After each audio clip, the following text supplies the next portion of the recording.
বার্থোলিয়ান সিস্টে তীব্র ব্যথা ও ফোড়ার মতো হয়, এটা কি সংক্রমণের লক্ষণ? জি, যদি বার্থোলিয়ান সিস্ট কোনো মহিলার হয়ে থাকে এবং সেখানে যদি তীব্র ব্যথা হয়ে থাকে এবং তার সাথে যদি পুজ আসে, আক্রান্ত স্থান লাল বা ফোলাভাব দেখা দেয়, তাহলে এটি সংক্রমণের লক্ষণ হতে পারে। এটি সংক্রমণের কারণে হতে পারে। অনেক ক্ষেত্রে দেখা যায় যে অনেক মহিলাদের যেটি হয়ে থাকে সেটা হচ্ছে বার্থোলিয়ান সিস্ট ছোটো থাকার ফলে তেমন কোনো ব্যথা বা লক্ষণ উপসর্গ দেখা দেয় না, কিন্তু যখন এই বার্থোলিয়ান সিস্ট বৃদ্ধি পেতে থাকে, বাড়তে থাকে এবং সেখানে যদি ইনফেকশন দেখা দেয়, লাল ভাব ফোলাভাব দেখা দেয় এবং তার সাথে যদি পুজ দেখা দেয়, তাহলে বুঝতে হবে যে বার্থোলিয়ান সিস্টে সংক্রমণ হতে পারে এবং যার ফলে এই সমস্ত লক্ষণ উপসর্গগুলো দেখা দিচ্ছে।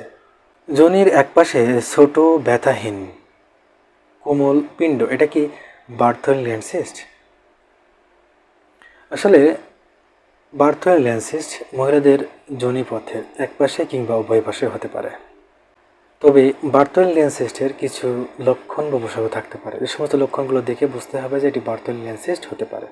প্রথমত, যোনিপথের একপাশে কিংবা উভয় পাশে শক্ত কিংবা নরম পিণ্ড আকৃতির কোনো কিছু দেখতে পাওয়া, যেটি এর আগে ছিল না। এবং বার্থোলিয়ান সিস্ট যখন কোনো মহিলা হয়ে থাকে, তাহলে যদি সংক্রমণ ঘটে তাহলে যে সমস্ত লক্ষণগুলো দেখা যেতে পারে তার ভিতরে বলতে গেলে বার্থোলিয়ান সিস্ট ফুলে যেতে পারে, লাল হতে পারে, আক্রান্ত স্থানটি প্রচণ্ড ব্যথা এবং পুজ তৈরি হতে পারে। এই সমস্ত লক্ষণগুলো যদি কোনো মহিলার দেখা দিয়ে থাকে তাহলে বুঝতে হবে তার বার্থোলিয়ান সিস্ট হতে পারে। তবে অন্য কিছু হতে পারে, যেমন টিউমার হতে পারে, ফোড়া হতে পারে। তবে কিছু কিছু ক্ষেত্রে বার্থোলিয়ান সিস্ট সংক্রমণ হলে ফোড়ার আকৃতিও ধারণ করতে পারে। তবে বেশিরভাগ ক্ষেত্রে মহিলাদের এই বার্থোলিয়ান্ডে যদি কোনো কিছু হতে দেখা যায় তাহলে এটি বার্থোলিয়ান সিস্ট বলা হয়ে থাকে।